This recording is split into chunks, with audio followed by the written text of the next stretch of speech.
at halftime, it was 10-0. And then all of a sudden, Carson Beck and that Miami offense got going. Indiana looked like they might have been on the rocks, and it comes down to the final possession. It comes down to Carson Beck, the 13th year double redshirt senior, age 32, trying to lead the Hurricanes to their first national championship in a quarter of a century, and he nearly did the unthinkable. He nearly stopped the juggernaut, but an interception as he was going for it all ends it. Indiana's defense comes away with the turnover to end the ball game, and the Hoosiers are undefeated champions at 16-0. Fernando Mendoza, the Heisman Trophy winner, undoubtedly the number 1 overall pick, with that ballsy, gutsy, warrior-like 4th down scramble for the touchdown that might have ended up being the difference. And Curt Cignetti and the Indiana Hoosiers complete maybe the most stunning turnaround in college football history, one of the most losing programs of all time.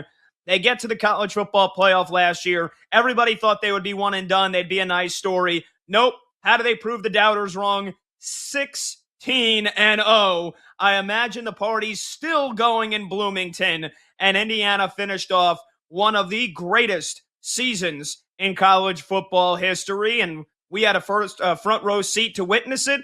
I'm just shocked, and I got to give kudos to Mario Cristobal in Miami. They kept it close. They got the cover. This game came down to the literal final minute here, but Indiana, they finish what they started, and Curt Cignetti authors one of the greatest seasons. There's no hyperbole. There's no way to speak, to undersell it. What the Indiana Hoosiers did this year, nobody will ever forget anytime soon.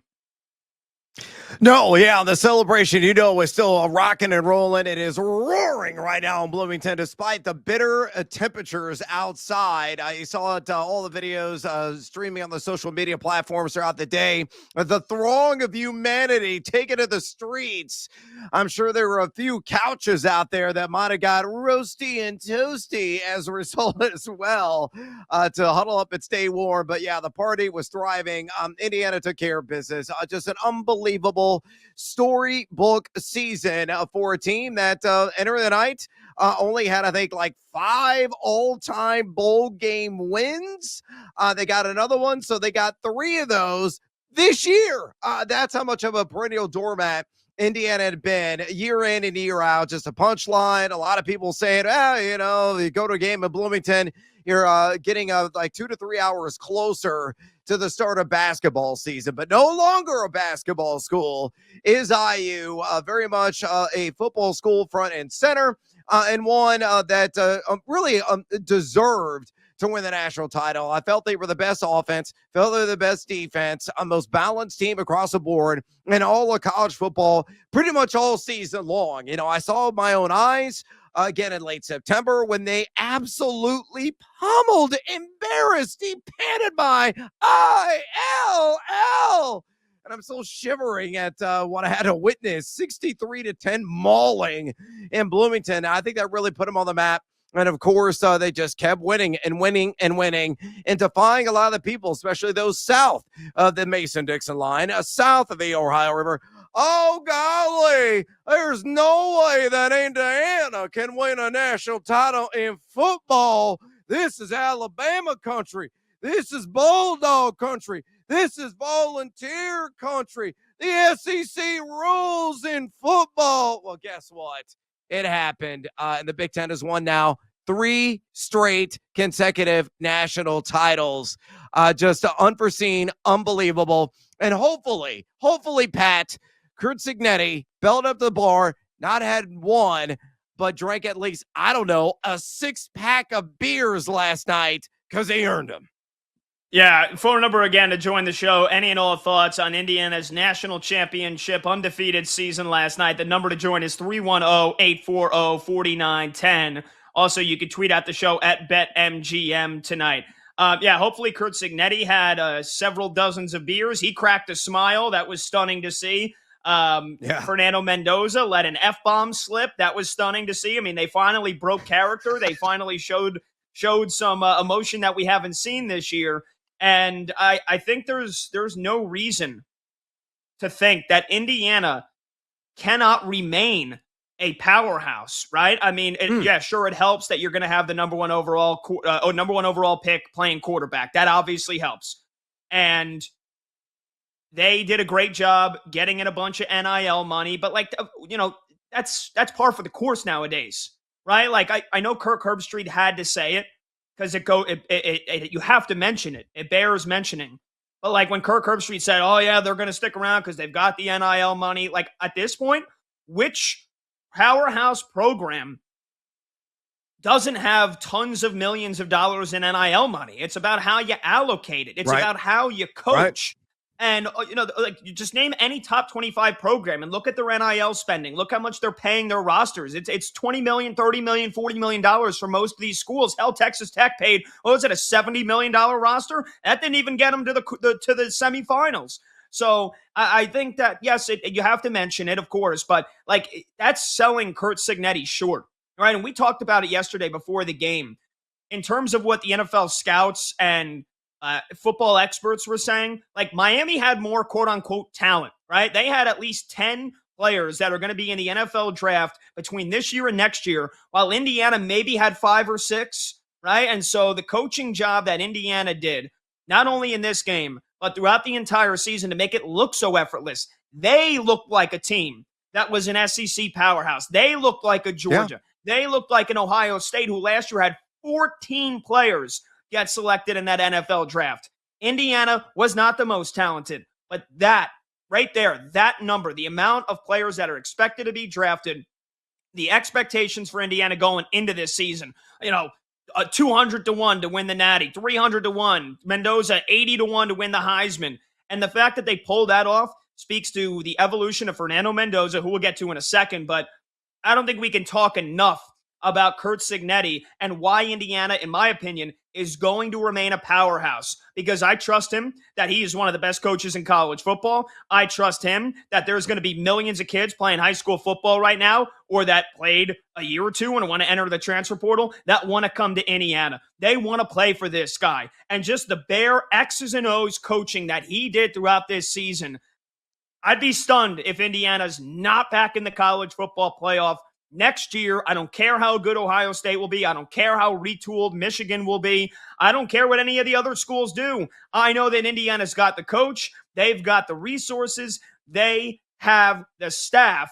And now they've got a bunch of players that want to come play football for Coach Cignetti. He did an unbelievable job getting this team here, and I can't see any reason why they won't be one of the national title contenders for the next several years running. Yeah, well stated. And I tend to believe that as well. He's an ultimate tactician, man. The guy is just so damn masterful in terms of crafting plays, the schematics, and the implementation and execution across the board. I said this word yesterday before the game kicked off. Indiana is cohesive. And you might think to yourself, oh, yeah, well, a lot of schools, they go out there and spend the 60, 70 million, like you mentioned there with Texas Tech. But can you instill? Can you teach? Can you preach the cohesiveness? You got to gel. You got to come together. You got to know your role. You got to know your assignment. And you got to be able to support one another. And Indiana, I think, did that through and through, not only with the stewardship and leadership of Curt Cignetti, but also with Fernando Mendoza. Mendoza just an enormous void and a gaping hole that they're going to have to fill on this roster. But you're right, man. People are going to be lining up. I want to sign on the dotted line and go play in Bloomington, Indiana. Not basketball, football. Again, I still feel that we're living in a bit of the upside down right now. It's just still bat bleeping crazy that Indiana won the national title. But yeah, man, all the credit in the world to Cignetti and his ability to put a top quality roster together, get everybody to buy in. And guys just executed at the highest level. They had a supreme offensive line. The defensive line was plugging gaps. They were getting after Carson Beck, wreaking havoc on occasion in the game. And I got to give credit where credit's due. Miami played a stirring second half. Mark Fletcher in particular, with that gaping 50, 70-yard touchdown run, really opened things up and okay, The hurricanes are not tropical depressions.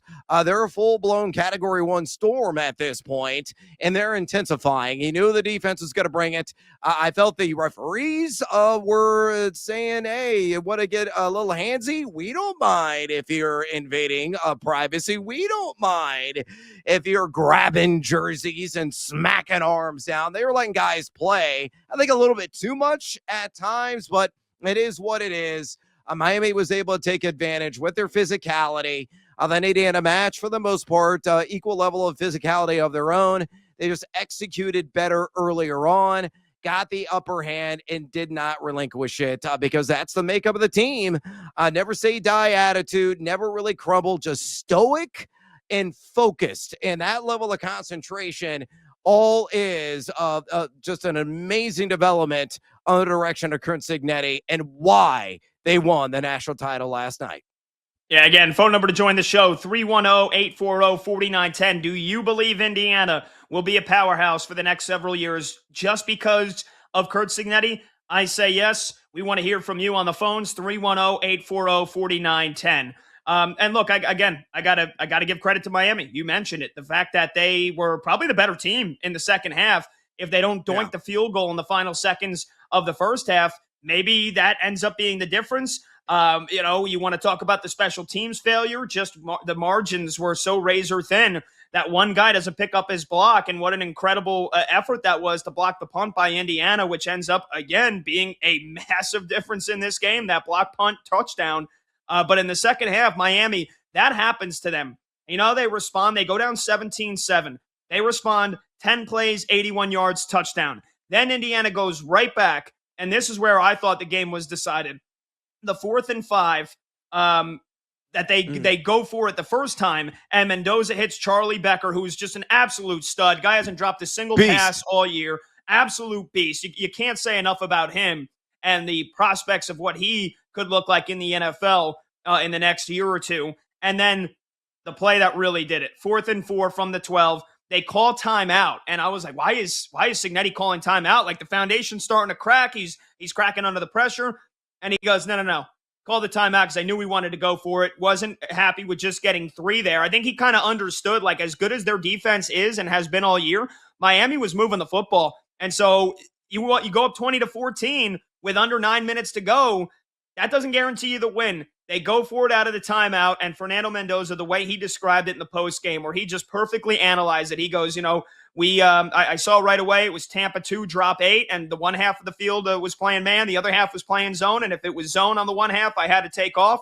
And he goes, I just made a decision, and my instincts took over. Like, that is coaching, and that is also football IQ. That's a kid that is undoubtedly going to be the number 1 overall pick in the draft. And I don't know who the Raiders head coach is going to be. Jesse Minter just got a second interview today. We know there are some other candidates. We talked about maybe Sean McDermott goes there. Maybe they go Matt Nagy, which I know Brandon Combs, our producer, wouldn't be happy with at all. So I got to see who the head coach is. I got to see who the play caller is, if it is a defensive-minded coach. But just off of what he has shown this year, his evolution as a quarterback, how grounded he is, how incredible of a family he comes from. His mom has MS. His brother is the backup quarterback. The bond they share, the chemistry that Fernando Mendoza built with these receivers. That kid, it's going to take a dysfunctional organization, and I know the Raiders are that, but it's going to take a severely dysfunctional organization with a dysfunctional coach and the wrong hire to screw him up in the NFL, because he is going to be a player. He is already a player. He's got the brain. He's got the arm. He's got the escapability. He's got the it factor, right? Everybody loves to say it. Moxie. He's got the moxie. Fernando Mendoza. He's got all of it. He's got all the intangibles. And last night, he didn't play that great of a game when you look at just the numbers, right? Miami got him under pressure several times. They sacked him a handful of times. There was a couple of throws that he had to try to fit into tight spots and couldn't do it. And kudos to the Miami defense. I thought the refs let so much go in this game. They let these guys basically commit murder on half of these pass attempts. So Mendoza only throws for $186. He goes 16 for 27.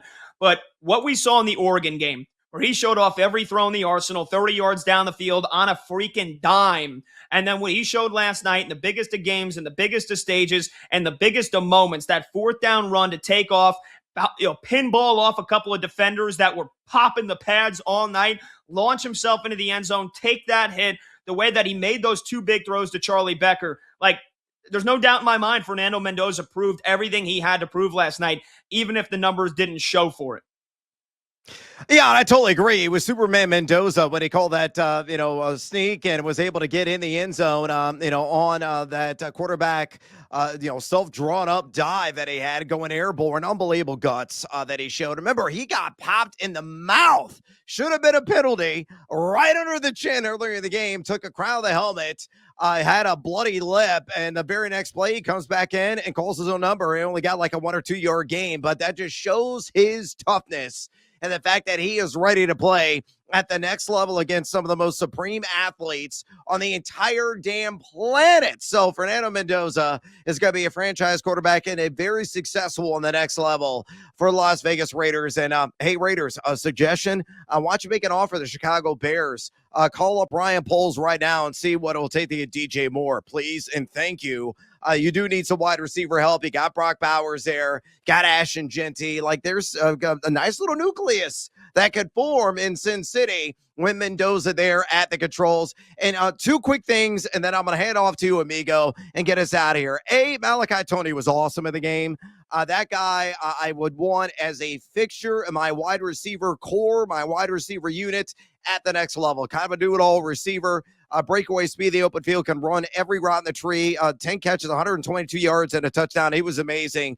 And he mentioned Becker. Becker reminds me a lot of Alec Pierce on Indianapolis, a guy that just wins in contested catch situations, or a T. Higgins-like guy as well. Remember the Cincinnati Bengals.